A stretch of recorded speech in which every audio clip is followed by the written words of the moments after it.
Hey, welcome back to World Entertainment. An alien Romulus, the big risk that Disney is taking to release this movie on the big screen, has just had a big scene and a new trailer apparently released at CinemaCon. And we're going to take a look. Now, we don't have the trailer or the scene or anything, but we do have the description of what was shown and what we've seen. And a lot of it is what we saw in that teaser trailer. In terms of it's more of the full scene. So we'll have a look, because let's ask, the question has to be asked, will this movie succeed? Can it actually work? Will an alien movie, yes, even though it'll still be under the banner of Fox, it's still Disney, will the risk pay off? Well, let's have a look at what the scene that was shown is, what it sounds like, and see if it builds excitement for us to go and see this movie, whether it makes us more apprehensive about seeing the movie. And here's what the scene is described as. So it says this: the majority of their crew is stuck in a flooded room with water up to their knees. What they don't realize is that they are in the middle of an incubation room of sorts, with dozens of alien pods holding facehuggers above them. The crew's android, Andy, played by David Johnson, needs to power down and reboot because of an error. While he's in the middle of rebooting, standing frozen still, the alien pod activates and releases the facehuggers into the water. The crew is then all attacked by a horde of facehuggers, some using their tails to drown people and others leaping straight out of nowhere. Now, the first part about that is that the crew of the young people? Well, what we read next kind of indicates that it is, because it's what we've seen in the trailer. But when they're saying it attacks a bunch of people, that crew doesn't seem to have that many people on it. So you're kind of wondering, well, was that the scientists and stuff? The interesting part about that is the facehuggers drowning people. Why would they drown people? That makes no sense, because the facehuggers' primary life cycle is to impregnate you with the chest burster. That's it. That's all their function is. They are not going out of their way to kill you, unless it's they unintentionally kill you.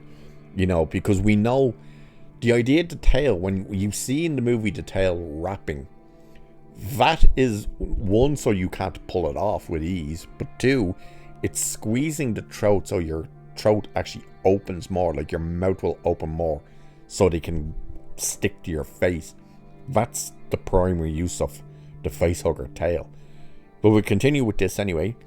The crew is managing to survive since they're skilled enough to swipe the facehuggers away with their guns and help each other out whenever one of them goes down. The majority of the facehuggers are noticeably brought to life through practical puppetry, giving the scene a tangible sense of urgency. The android Andy finishes his reboot and helps the team escape, grabbing some of the facehuggers with his bare hands to pry them away from people's faces.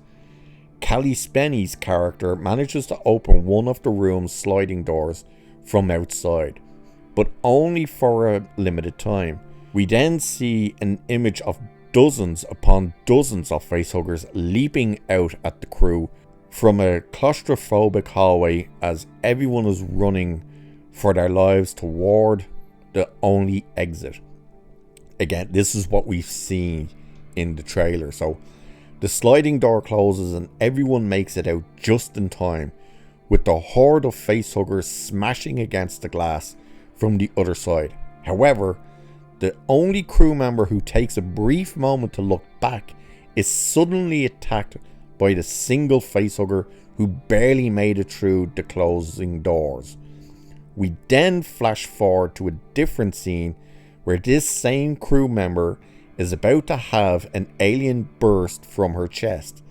She starts feeling pain while she and one other of the female crewmates are piloting a small ship, which apparently is a escape pod. When the pain becomes so excruciating, she takes an X-ray-like flashlight of sorts to check her body, and we see a clear visual of a small chest burster trying to break its way out of the rib cage. When the chest burster starts to make its way through her chest, she falls to the floor, which prompts her co-pilot to fall to the ground to try and help her. The ship they're on starts flying in uncontrollable circles as the small chest burster slowly begins to break its way through the crew member's body. The footage ends with a montage of other moments from the film, including our first look at the full body of an adult xenomorph, which looks like an actor in a practical suit more than an animatronic. So that's the breakdown of what was shown, which is quite interesting.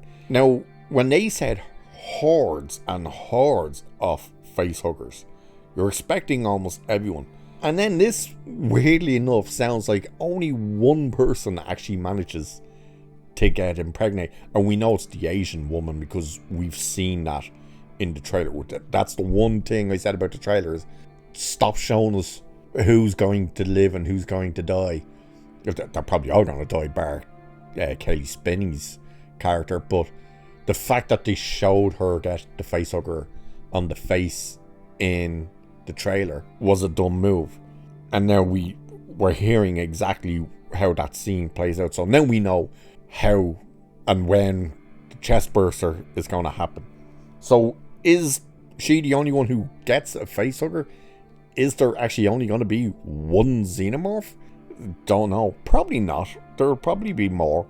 The interesting thing, now we heard a lot of this is practical effects. I don't particularly like hearing that it looks like an actor in a practical suit. You want it to look real, not digital, but you don't want to see it in the form of, well, it's clearly a dude in a suit. You want it to look properly real, where it's like you're questioning, is that a dude in a suit? Is that an animatronic? Is it digital? How did they do that? That's the kind of way you want to see it and know. The fact that it kind of said, now let's face it here, the effects may not be fully rendered and stuff, so that's why that could look that way, even though the movie is coming out in August. But I'm sure they're still touching it up here and there. But it sounds interesting. You know, I'm still very wary of this movie though. I just don't like the idea of the young cast and stuff. The aesthetic looks fine, you know, it looks like Alien. I hate the fact that they are connecting it to Prometheus and Covenant. I really dislike that element. If we know the big chap is going to be in this, that's how they reverse engineer the DNA, which also makes no sense, you know, because it's acid. That's where obviously they get the facehuggers and stuff. These are all engineered facehuggers from what we understand. If the big chap is still alive when they find it, you know, that kind of slightly diminishes Ripley's achievement of survival at the end of Alien. That's the way I'd look at it. You could also look at it and say, well, it makes her, you know, her achievement even greater because this thing's still living out in space. But you would prefer to have been, no, she was able to defeat it, you know. Even though the one thing you have to keep in mind about the big chap at the end of Alien, and even Ridley Scott spoke about this, that it was in the script, that the reason it's in there and doesn't attack her on the shuttle is because it had done its full life cycle. It was actually in there finding a place to curl up and die. That was the actual reason it was in there and doesn't attack Ripley. But the idea of hordes and hordes of facehuggers sounds interesting. Again, it's very strange to hear that some of them seem to be drowning people. That makes no sense in what the purpose of the facehugger is for. But will this movie succeed? I really don't know. You know, no one... I'm covering it as much as I can. You know, there's like new information dropping about it almost every day at this stage.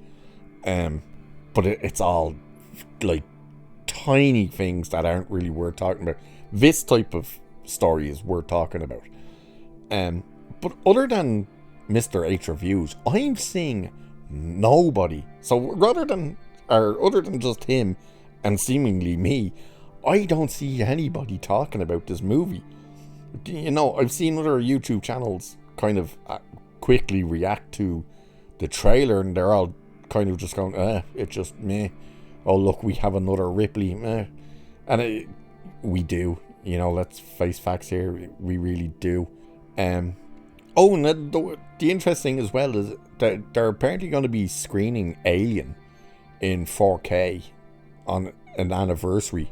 They're putting it back in the big screen, and they're going to have a preview apparently of Alien Romulus.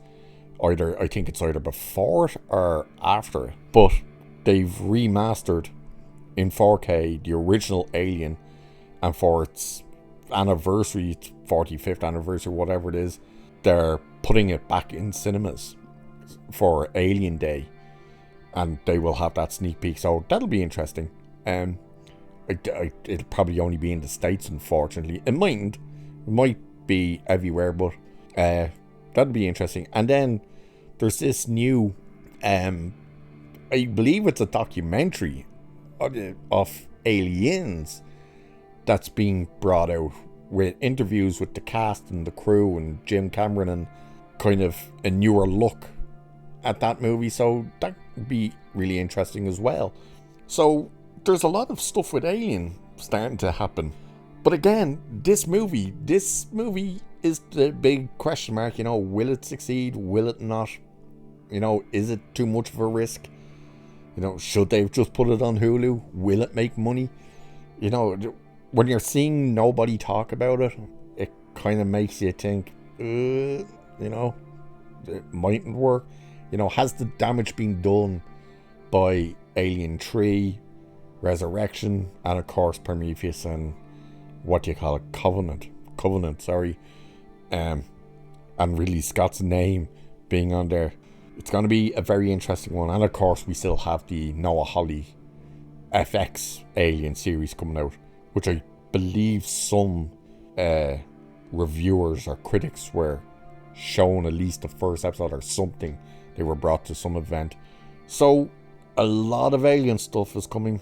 Let's wait and see exactly what happens, and let's see if any buzz actually starts happening for Alien Romulus. It's going to be interesting times.